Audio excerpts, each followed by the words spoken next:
channel. This is Shruti and we will be starting our chapter number 5 of class 8 today. Let us start. The name of the chapter 5 is Agriculture.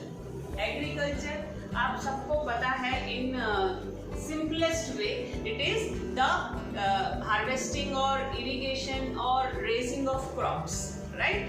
But in wider terms the meaning of agriculture is something different. लेकिन सबसे पहले इसका starting देखते हैं क्या है. Food is the basic requirement for all the human beings for their survival. इसका मतलब है कि खाना हमारे लिए बहुत ज़रूरी है अगर हमें जीना है तो और फूड कहाँ से आता है? फूड एग्रीकल्चर से आता है. लेकिन पहले समय में earlier the human beings were food gatherers. They move from one place to another in search of food and fodder for their animals. But gradually, when the time changed, the human beings became food producers. Human beings became food producers, and they started cultivation of crops along river valleys. River valleys के along क्यों इन्होंने cultivation शुरू की? जिससे कि उनको जो requirement थी वाटर की वो पूरी हो सके. So they started cultivation along river valleys. अब ये तो हो गया कि अर्लियर क्या होता था. धीरे धीरे हमारा एग्रीकल्चर का मीनिंग हमें क्लियर होता गया.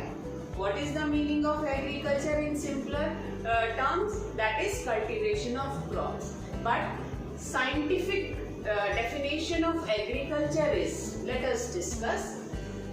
It is the science and art of raising crops, rearing of livestock, forestry and fishing. इसका मतलब है कि एग्रीकल्चर में बहुत सारी चीजें सम्मिलित हैं, इंक्लूडेड हैं.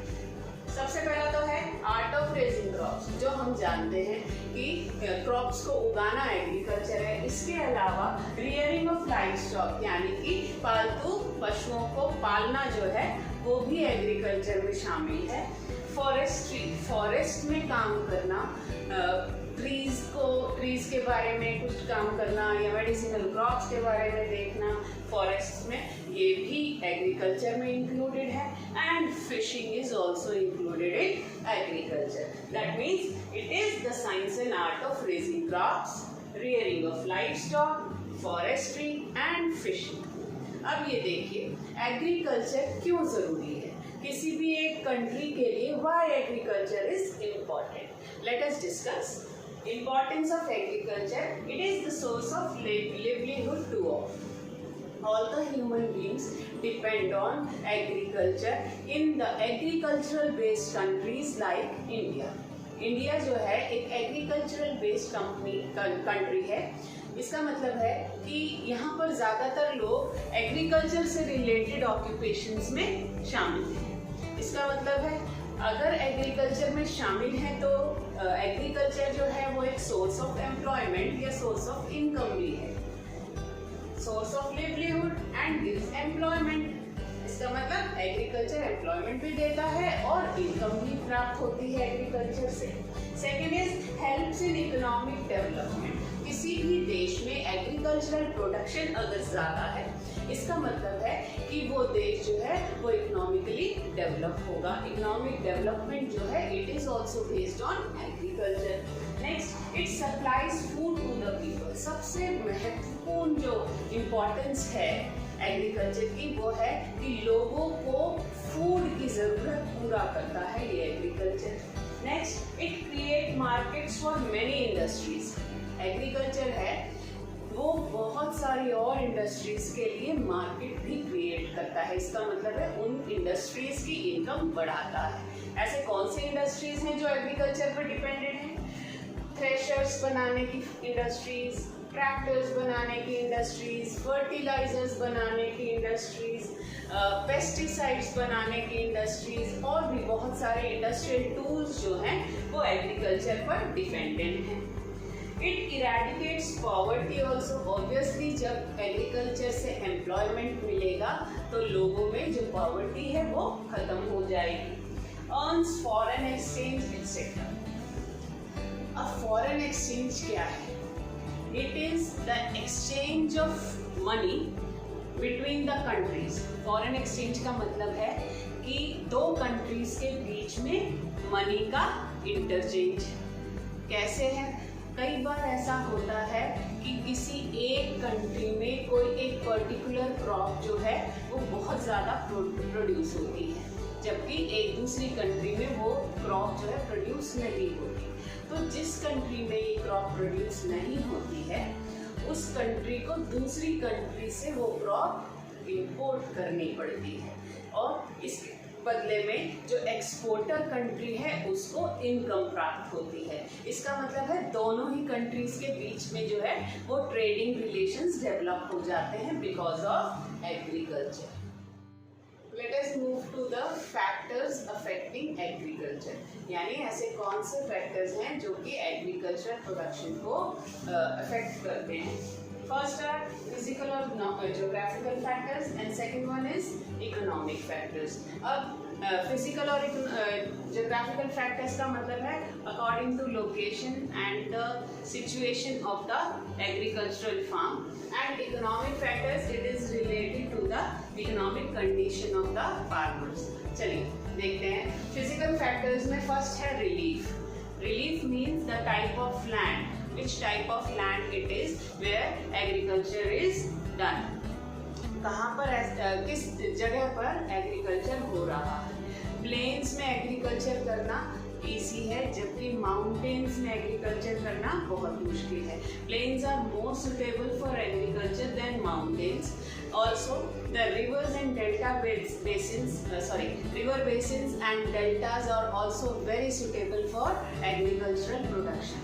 That means type of land affects the agriculture in a big way. Next, climate. Climate का मतलब है, आपको पता है, weather conditions। तो क्लाइमेट कैसे अफेक्ट करता है। Each and every crop has its own requirement off season और क्लाइमेट। फॉर एग्जांपल जो वीट है वो टेम्परेट रीजन का एक क्रॉप है, जबकि जो राइस है वो ट्रॉपिकल रीजन का एक क्रॉप है। क्यों? क्योंकि राइस को ज़्यादा पानी की ज़रूरत होती है और ट्रॉपिकल रीजन्स में रेन जो है वो बहुत ज़्यादा होती है और अमाउंट ऑफ वाटर भी ज़्यादा है, जबकि वीट को इतना ज़्यादा पानी की ज़रूरत नहीं होती, इसीलिए ये टेम्परेट रीजन में अच्छा उगता है। Next is soil. जैसे क्लाइमेट की ज़रूरत है वैसे ही ऑर्गेनिक मैटर और मिनरल से भरपूर soil, the rich soil that contains a lot of minerals and organic matter is very important for every crop। जैसे जो एलुवियल सॉइल और ब्लैक सॉइल है वो मोस्ट फर्टाइल सॉइल मानी जाती है।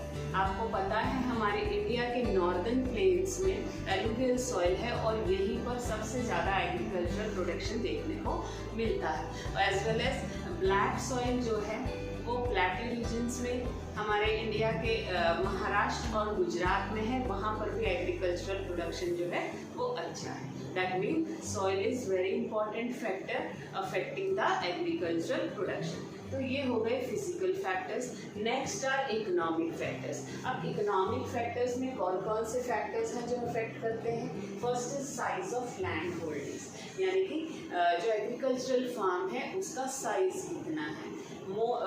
बड़ा जो फार्म होगा, large farm, that means more agricultural production and it gives rise to more income also. ज़्यादा बड़ा फार्म जो होता है वहाँ पर मोर एग्रीकल्चर, ज़्यादा एग्रीकल्चरल प्रोडक्शन होती है, जिससे कि फार्मर्स की इनकम भी ज़्यादा होती है।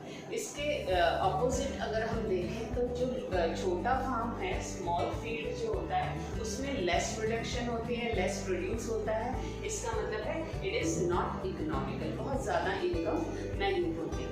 एक्चुअली जो डेवलपिंग कंट्रीज़ हैं यहाँ पर डेंसिटी ऑफ पॉपुलेशन ज़्यादा है, इसकी वजह से ज़्यादा ऑफन जो है स्मॉल साइज फार्म्स देखने को मिलते हैं, जहाँ पर भी बहुत ज़्यादा इनकम फार्मर्स की नहीं होती है। जबकि जो डेवलप्ड कंट्रीज़ हैं वहाँ पर लार्ज साइज फार्म्स हैं और वहाँ पर प्रोडक्शन ज़्यादा होती है, इसलिए फार्मर्स की इनकम भी ज़्यादा होती है। Next economical factor is labour. अब देखिए, अगर एग्रीकल्चर करना है तो लेबर की रिक्वायरमेंट होती ही है। और जो लेबर की रिक्वायरमेंट है वो हर जगह हर क्रॉप के लिए अलग अलग होती है। एग्जाम्पल के लिए टी प्लांटेशंस में ज़्यादा लेबर की ज़रूरत होती है, जबकि और बहुत सी क्रॉप्स हैं जिनमें कम लेबर की ज़रूरत होती है। जो राइपनिंग सीजन होता है, यानी जब सोइंग हो जाती है क्रॉप्स की, तो राइप होने में भी उनको टाइम लगता है, यानी पकने में टाइम लगता है। तो उस समय लेबर जो है वो सीजनल अनएम्प्लॉयमेंट फेस करती है, यानी एक ऐसा सीजन आता है राइपनिंग सीजन, जब पकती हैं क्रॉप्स, उस समय लेबर जो है वो अनएम्प्लॉयड हो जाती है। जबकि जो सोइंग और हार्वेस्टिंग पीरियड होता है, यानी पौधों को सीड्स को डालना, सो करना, और हार्वेस्टिंग यानी काटना क्रॉप्स को, उस समय जो है वो लेबर की शॉर्टेज भी हो जाती है, क्योंकि उस समय लेबर की रिक्वायरमेंट ज़्यादा होती है। मोस्ट ऑफ द फार्मर्स जो हैं वो माइग्रेंट लेबरर्स ही एग्रीकल्चर में पार्टिसिपेट करते हैं, जो अपना घर छोड़ के दूसरी जगह आए हुए होते हैं, और ज़्यादातर फार्मर्स इन माइग्रेंट लेबरर्स से ही काम करवाते हैं। ठीक है, नेक्स्ट इज कैपिटल।